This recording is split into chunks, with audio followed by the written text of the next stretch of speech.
Today's radical thought. It's time to address three sales issues for 2025. Senior managers have often selected to answer weak markets by hiring more originators. The rationale being that more salespeople mean more volume. I've discussed this issue in previous videos and why it really doesn't work anymore. It was successful in the past because costs were lower, but in a high cost environment, which we're in now, adding more expense, especially if new recruits don't generate the expected volume, a lender can become unprofitable very fast. According to the data from Greg Sayre from Ingenious, 50% of the loan officers only generate 8% of the sales volume. These are dismal numbers and why so many lenders are losing money.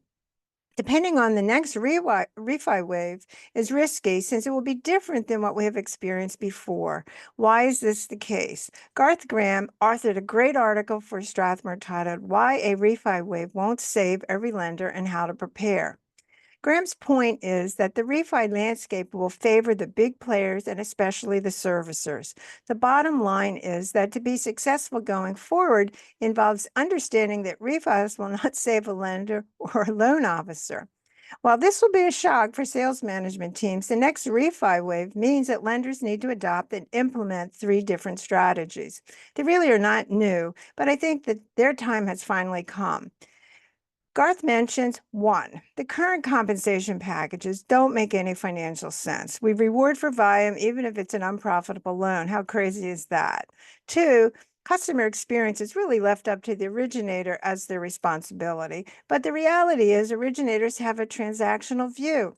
When lenders don't hold the originators accountable for a poor customer experience, we have problems. Is it any wonder that customer retention numbers are so low? Shame on sales leadership.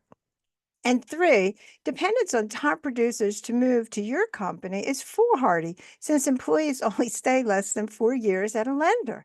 Lenders need to operate as professional sports teams do and always be hiring sales talented rookies, those that are cheaper and can replace, but can break even in our case in less than 6 to 12 months.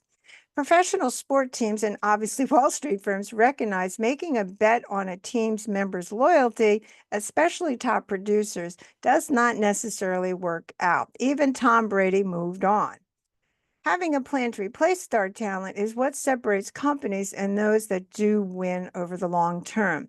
Today's challenges aren't temporary, they are basically our market. We live in a time where product sameness and services is real, where information is accessible and, frankly, unlimited, and where the delivery of the personal experience really does matter to realtors and consumers.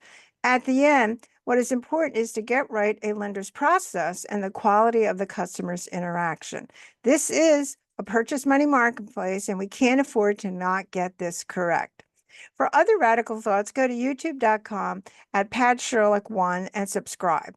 As a fun note, I recently was asked what was my favorite music, what got me energized. And I said, well, I love all music and even opera. I mentioned that I am definitely a Broadway fan and was asked what were my favorite shows. So here we go. Hamilton by far is great. Sondheim's Sweeney Todd, fabulous.